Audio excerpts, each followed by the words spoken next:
Hey everybody, it's me, Angela Walters from QuiltingIsMyTherapy.com, and welcome to the first video in the Arcs, Curves, and Points with Rulers Free Motion Challenge Quilting Along video series. Throughout this video series, we're learning how to create some pretty amazing designs using these types of rulers. We're going to learn how to create motifs, designs, and even how to combine rulers to create even more complex looking designs. In this video, we're going to start quilting the custom panel I designed just for the series. We're going to learn how to quilt motifs using arc rulers, as well as how to use rulers in spaces that don't quite fit. I'm going to show you how to do it on a sewing machine and a long arm, and help you troubleshoot common quilting frustrations. And it's not too late to quilt along with me on this custom panel that we're going to be quilting throughout the video series. To learn more about it and the coordinating products, all you have to do is click the link in the description box below or visit QuiltingIsMyTherapy.com. Well, now all I need to do is grab my machine and my rulers, and we'll get right to it. Throughout this video series, we're going to learn how to use so many different kinds of rulers in different ways on your quilts. We're going to jump right in on the designs, not only because they look amazing on your quilts, but because each of them will teach you a certain skill that's going to be so helpful when it comes to ruler quilting. So even if you don't love the look of a design, it's still worth practicing. But first, a couple things to note before we get started. First of all, if you are new to machine quilting with rulers, I can guarantee you it's going to be a little weird at first. But don't give up. Keep practicing, because I promise it gets easier the more you work with it. Also, quilting with rulers is a lot slower than your regular free motion quilting. So if you're a speed quilter like me, you're gonna need to let up off the pedal just a little bit.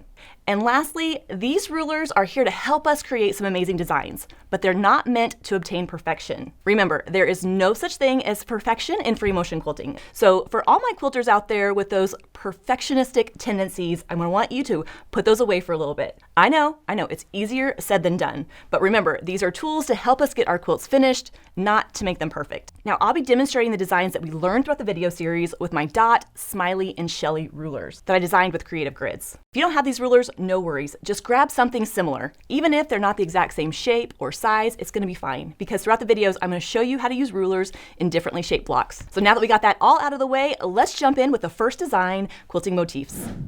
Motifs are standalone designs that look beautiful in quilt blocks. Plus, the quilting really helps draw attention to the center of the block, helping show it off from the rest of your quilt. When I'm quilting motifs in smaller blocks, I'll usually freehand those arcs, knowing that I can get them close enough. But for larger blocks or more precise quilting, using an arc ruler is going to help my motif look as perfect as possible. Now, I'm going to be using the Smiley ruler to demonstrate how to quilt the motifs. I designed this ruler with Creative Grids, and I love how it's the perfect size for my hand, how it has the reference lines and needle stops, which make it easy to reposition. But there are so many different options available. For instance, maybe you prefer quilting a bigger arc with something like this. Or maybe you prefer quilting along the inside of an arc. This is a great option for some quilters who might find it a little bit easier to quilt along the inside of a curve as opposed to the outside. But no matter which curved ruler you use, creating the motif is exactly the same. Now, before we start quilting motifs on that custom quilt panel I designed for the video series, I'm going to show you how it goes together on the solid quilt sandwich. Now, one thing you might find helpful is marking reference lines before you get started. Now, this is totally optional, but it's definitely something that will help keep your motif fairly symmetrical. To mark the reference lines as easy as possible, I love to use the basic 8 stencil, which creates those lines that go in all different directions. And if you've watched any of my video tutorials over the years, you know that this is something I love to use. All I have to do is place it on the quilt sandwich and use my pounce pad to quickly mark it out. So that you can see the marked lines, I'm actually going to use a Mark Begon water-soluble pen to mark out those reference points. Now that I have my reference line marked, it's time to start quilting my motif. Now you can start in any direction that you'd like, but I tend to start with my crosses, my up and down, my vertical, and my horizontal. So starting at the center, I'm going to position my ruler so that needle stop is around the foot, and use that center reference line to make sure that it's lined up with that marked reference line. Now from this point, I'm just going to quilt along that curve until I get to that next needle stop by placing my hand on the ruler, my hand on the quilt sandwich, and pressing down and moving it along the ruler. Now once I get to that needle stop, I'm going to do the same by repositioning that ruler to the other side, placing that needle stop around the foot, and using that reference line to make sure that it's lined up with that marked line, and returning back to that center point. Now at any point you can stop, reposition your hands, reposition the ruler, and then continuing on. And once you get done, you have the first part of that motif. And since that was so fun, we're going to do it several more times by quilting it in all the different directions. Now, one of the great things about working on a sewing machine is that you can easily change up the orientation of your quilt. So if you work better in a horizontal motion, rotate the quilt to make it easier on yourself. Now, I prefer working in a more vertical motion because I like to use my arms to kind of push and pull that quilt, so that's how I'll rotate the quilt. Rotating it in the beginning will help make the quilting a little bit easier, but as you get more and more comfortable quilting with those rulers in all different directions, it'll be more efficient just to quilt those arcs in all different directions without moving the quilt. But at this point, do whatever makes it easier for you. So again, positioning my ruler on the needle stop, lining up that reference line, and quilting my arc. Rotating the ruler to the other side, making sure that the reference line on the ruler is lined up with the reference line on the quilt. And I'm actually using this curved reference line right here to make sure that's lined up with my previously quilted curve. All those things are going to help me make sure that my line comes back to that center point as close as possible. Now I have my first 2 arcs. I'm going to do another one in this direction, positioning my ruler, making sure it's in place, and quilting along it. Rotating the ruler to the other side, making sure those reference lines line up, and continuing on. Now this design is going to have a lot of lines of quilting coming to the center, and they're probably not all going to land exactly at the same spot, and that's okay. Once you step back, all you're going to see is that beautiful curvy motif, so try not to stress out too much about the very center of it. Now using a blending thread color will definitely help with this. I'm using this contrasting thread so you can see the quilting, but if I were doing this on an actual quilt, I would be picking a thread color that matched the fabric. So there I have the first half of my motif, and as you can see, I have the horizontal and vertical lines quilted. There's a couple reasons I like to do it this way. First of all, if I decide at this point that it's enough, I can just stop and move on to the next block. That wouldn't be the case if I started at the very first one and started working my way around. I'd have to make it symmetrical. Another reason I like to do it this way is I can use the quilting to even out any imperfections in it. What that means is even though my diagonal reference line is coming right here, if these arcs are off just a little bit, I can position my ruler so that it's centered to these arcs. That means that even if that's not perfectly where it was supposed to be, it'll look better since it's centered on the previously quilted lines. But I'm going to keep on going the way I'm going by quilting it in all those different directions.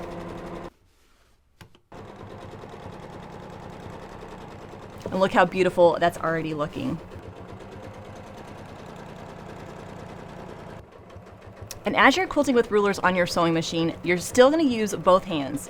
Even though one of those hands is holding a ruler, you're still going to push down with both of them and move that quilt sandwich. And like I've already said, if you're newer at this, it's going to feel a little bit weird at first, but keep at it because I promise, it gets easier. And when I'm done, I have my beautiful motif that draws attention to the center of the block and looks gorgeous on my quilts. Now I've showed you how to quilt that motif with a smiley ruler, which has a needle stop. I love those needle stops because it gives me a clear and precise spot to stop and reposition the ruler. But the ruler that you're quilting with might not have it. So let me show you how you can quilt your motif with a ruler without a needle stop. First, let's see how to do that with the Hadi Quilter Crescent ruler. So depending on how wide I want that curve, I'm going to position the ruler with the different reference lines along the marked reference lines. And I'm just going to quilt along it, stopping when I get to that marked line. I'm using the 4th reference line over on the ruler, so I need to remember that for all my arcs to make sure that they're all the same. So aligning that reference line along my ruler, what I want to see is about a 1/4 inch spacing between the ruler and my previously quilted line. So if this is where I'm returning to, when I position my ruler, I want about a 1/4 inch spacing right there. That's going to take into account the distance between the needle and the edge of the foot. If I were to put that ruler directly on that point, it's actually going to quilt about a 1/4 inch away, and that's not what I want. So I need to take into account that 1/4 inch spacing. Then once I have it in place, I can just quilt along it, stopping at that center point. Now let's do that again. So working on my next line, lining up that reference line on the ruler with the reference line on the quilt, like we've already seen, and quilting along it. Now, as you're working through blocks, if you find that you're using one reference line consistently, you can use glow line tape or washi tape to kind of mark that and make it easier to find. Then again, repositioning, making sure there's that 1/4 inch in between the ruler and the point I want to quilt to. And one thing to remember, the size and shape of your ruler will determine how curvy your motif petals are. Now let's look at the concave ruler from Hadi Quilter. Like I said, this one you quilt along the inside of the curve. We're going to do the same exact thing. I still want to make sure I have a 1/4 inch spacing in between the point I want to end up at and my ruler. So positioning that where I want it to go, using my reference lines to ensure it's where I want it to be, I can then quilt along that inner curve. And when I reposition, you want a 1/4 inch spacing in between the ruler and the point you want to end up at. Different rulers get the same job done, they just go about it a little bit differently. Now let's see how to use our arc ruler to quilt a motif in the center of our panel. It's going to go together the same exact way. The only difference is that I'm going to quilt those arcs so they extend towards the outer point and back.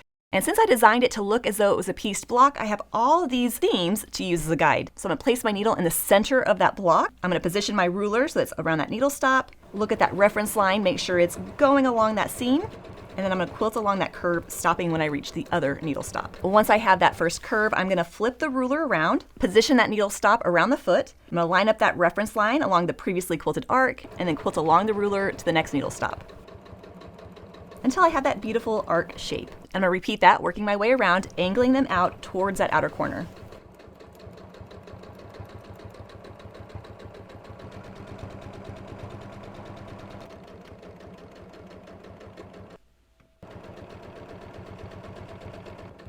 Don't be afraid to stop and reposition the ruler if necessary. Even as I'm quilting this, I'm finding sometimes the ruler's moving around a little bit, so I'm just pausing, making sure I get back on track and continuing on.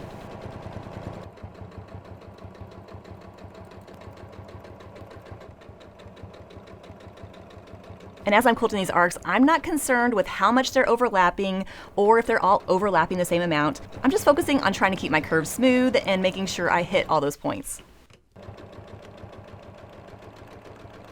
You can already start to see that cool overlapping motif look.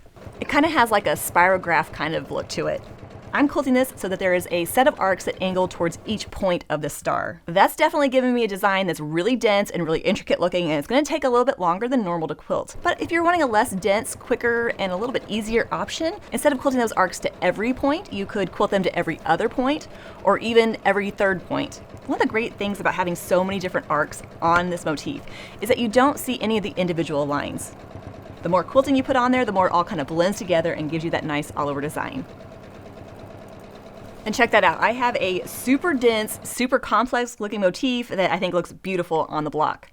Sometimes we're going to quilt motifs that don't exactly fit the block that we're quilting them in. And here's one example. I'm using the smaller curve of Smiley, and it doesn't go quite to those corners. Honestly, I think it looks fine just how it is. But if you don't like the look of that, when you're finished, you can come along and add a little bit of echoing around that motif to help fill in some of that unquilted area. Of course, if you wanted to, you could use your arc ruler to help you with these echoes, but since they're kind of small, I'm just going to wing it. For another option, instead of using echo lines to fill in that unquilted area, you could add some kind of filler in the space, like pebbles or swirls. I mean, it's definitely going to take a little bit longer to do, but it's really going to make that motif pop out. So it's up to you to decide how much effort do you want to put into this. Now, even if you're thinking, there's no way, Angela, that I would ever want to quilt a motif with so many points, just remember that this is great practice. Not only are you getting comfortable with quilting along that arc ruler, you're learning how to quilt it in all different directions, and the more you do it, the more you'll find what makes it easier for you. Now, let's see what it looks like to do that on a long arm quilting machine. By far, the trickiest thing about doing this on a long arm is that you have to get comfortable with quilting with that ruler in all different directions, especially when quilting motifs. The trick here is to take your time as you quilt along the ruler. Now, like we saw on the sewing machine, you can either quilt arcs to all the points on our panel or skip every other one for a less dense option. Now, when quilting with rulers on a long arm, something that can be tricky is just knowing how much pressure to push down on that ruler with. If you don't push on the ruler enough, you'll get wobbly lines, while if you push on that ruler too much, it's hard to move the machine. It really just takes a little bit of practice to find that sweet spot where you have enough control of the ruler without pushing too hard. And what I love about quilting motifs is not only do they look amazing on your quilt, it's great practice for quilting in all different directions on your long arm. No matter how many different sizes of a ruler you have, chances are you're going to come across a part of your quilt where the ruler doesn't quite fit. Knowing how to adapt the rulers for spaces that are too small and too big for it will help you make them as versatile as possible. And that's what we're going to do right here. So on my panel, I want to quilt arcs that go from point to the corner and onto the other side. The problem is my ruler is not quite the right size. What we're going to do is position the ruler in such a way that we're only quilting along part of the curve so that it fits that block perfectly. This is where I kind of like to joke, you may have paid for the whole ruler, but you don't have to use the whole thing. So quilting a curve from this point to this point, I'm going to position my ruler so that it's centered on that line, and I'm going to slide it back so I have about a 1/4 inch space in between the ruler and both of the points I'm wanting to hit. And I'm going to quilt along that curve, stopping when I hit the end of the block. It does require a little bit of finagling with the ruler, but the result is a curved line that fits that space perfectly. For the next side of the design, I'm going to position the ruler so that it's snug against the foot of the machine, and pull it back to where I have about a 1/4 inch in between the ruler and the next part of the block. And I can keep doing that, repositioning my ruler, eyeballing that 1/4 inch spacing, and quilting my curves so they fit that space perfectly. If I find that I'm doing the same shape over and over again, instead of finagling it, I could maybe mark a reference line right here, or use some glow line tape or washi tape to line up where that ruler would meet the seam, and that will make it a lot quicker for the repositioning. Being able to quilt these arcs in all different sizes is going to give you more freedom to create some different design variations. For example, let's pretend I want to quilt another curve that goes from this point to this point. I'm going to do the same exact thing, positioning my ruler, looking for about a 1/4 inch gap in between the two, and then quilting to that point. In this example, I've quilted this so that it curves towards the center of the block, but I can quilt it the opposite direction as well so that it curves away from the center of the block. So far, I've quilted those arcs with the smaller curve of Smiley, but if I wanted a less curvy look, I could go with a larger curve. This is something I might do if I'm working within skinnier blocks or if I don't want those curves to overlap each other. Now, let's see how to do that on a long arm quilting machine. I'm going to start with my machine foot in place, and I'm going to position the ruler so it's about a 1/4 inch or so away from the next corner. Then I'm going to quilt along the ruler, stopping when I reach the corner of the block. Then I'm just going to continue on adjusting the ruler as I go. And as I'm quilting these blocks, I'm constantly double checking that the ruler is in the correct position and then quilting along the curve. And even though quilting some curves in the blocks might look kind of simple, when you see them all together, the secondary design it makes is really amazing. So again, take your time, work with those rulers, and it's going to look great when you're finished. Even though we're focusing on rulers during this video series, every once in a while I do like to throw in some different designs to break it up a little bit. For instance, in this red diamond shape, I could quilt some more arcs in there, but I think I'm going to put the ruler away for just a second and quilt some swirl hook designs that fill in that shape. The swirl hook design just consists of a swirl with some pointy ends, and it's perfect for filling in long skinny shapes like this. So starting from one side of that block, I'm going to quilt my swirl so that it fills in the widest part of the block. Then from here, I'm going to extend out around that swirl and go out to the point. This is what really helps it fill in that pointy shape. Then from here, I'm going to echo back to my swirl, then echo on around, returning back to my starting point. I mean, how cute is that? That nice kind of round swirl extending out into the point gives it just a beautiful look. But what I really love about it is that it brings me back to my starting point. So if I'm quilting multiple of these blocks, just like I am on this panel, I can travel to the next one and continue on, all without having to tie off and start a new line of quilting. And when you get several of them together, they kind of create this cool directional look. I like how it gives the quilting a curvy, pointy kind of look and gives me a little bit of a break between the ruler quilting. Now let's switch it up a little bit and leave the curves behind and get right to the point with a more geometric quilting design. One of my favorite ways to quilt blocks is with a geometric kind of dot to dot design, where I start from one corner of the block and quilt lines that echo the sides, coming back to my starting point. Of course, if I had a regular straight edge ruler, I could work my way through that design, rotating the ruler as I quilt. But what we're going to do is use the dot ruler to make this a little bit more efficient and quicker to quilt. In a future video, we're going to see how we could use the cutout portion of dot to create some curvy, pointy designs. But for right now, we're going to look to those outer straight edges to create our design. First, I'm going to use traveling along the seams to get to that next block where I can start my design. So for right now, I'm using dot as your regular kind of straight edge ruler. So starting from this point, I want to quilt a line that angles out towards the opposite corner, echoes the top side of the block, then doing the same on the other side. So I'm looking just at this first portion of the straight edge ruler, and I'm going to quilt along it till I get almost to the very, very end of that corner. Once I can't go any further, I'm going to reposition the ruler to do my next straight line by moving it behind the foot and then continuing on. So I've rotated the quilt to make it a little bit easier for you to see what's going on. So once I get to that corner, I'm going to reposition the ruler to the other side and angle it wherever I need it to go, and then continue quilting. Then I'm going to stop quilting once I get about a 1/4 inch or so inside that top corner. Now I'm going to do the same on the other side, positioning my ruler, looking to this next corner, and quilting along it. And this time, when I move the ruler to the other side of the foot, I'm going to look back to that corner and make sure I have that 1/4 inch space. Like we've already seen with the arc rulers, that 1/4 inch spacing means that my stitching should come pretty close to that point. And just for fun, let's add another echo line on the inside. With my foot in place, I'm going to position the ruler where I want it to go. I have to remember though, there's going to be a 1/4 inch in between the needle and the edge of the foot. So if I'm wanting 1/2 inch spacing between these lines, I'm going to need to position my ruler so that's 3/4 of an inch away from the other line. And I'm gonna stop when I get about a ½ inch or so away from the previously quilted line. I'm gonna take that ruler, shift it to the other side of the foot, take a moment and make sure it's angled the same way as my previously quilted line, and then quilt along it till I get just about a ½ inch below that top corner. Then repeat on the other side. I'm looking towards that previously quilted line and making sure that my ruler is running parallel to that. Then I'm gonna quilt till I get about a ½ inch or so away from the previous line, and then shift the ruler and quilt back onto my original starting point. While it gives you the same exact look as a regular straight edge ruler would, having a ruler like this means I don't have to reposition it as much as I work my way through a block. Now in this example, I've quilted those lines so that they stop about a ½ inch away from the outer corner. But for a slightly different look, I can quilt those lines so they angle up to that corner. It's gonna start off exactly the same way. I'm positioning my ruler. I'm gonna quilt along it till I get to that corner and then reposition.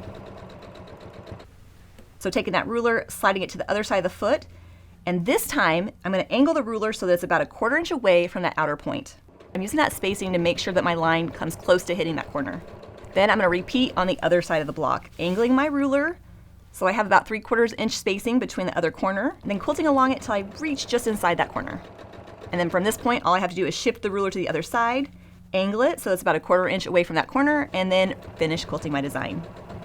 I love quilting this diamond design in blocks like this because it draws attention to the corners of the block and gives it a really nice geometric look. And just like we've already seen, if I wanted to add even more to this design, I could either quilt some geometric lines that echo inside of it, or I can grab my arc ruler and quilt those curves that go from corner to corner. And for this, I'm doing exactly like we've already seen with the curved ruler, except instead of using the outer portion of the block as my guide, I'm looking to this previously quilted line and treating that as my edge. So positioning my ruler, making sure I have a ½ inch spacing between that corner and the ruler, and quilting my curves.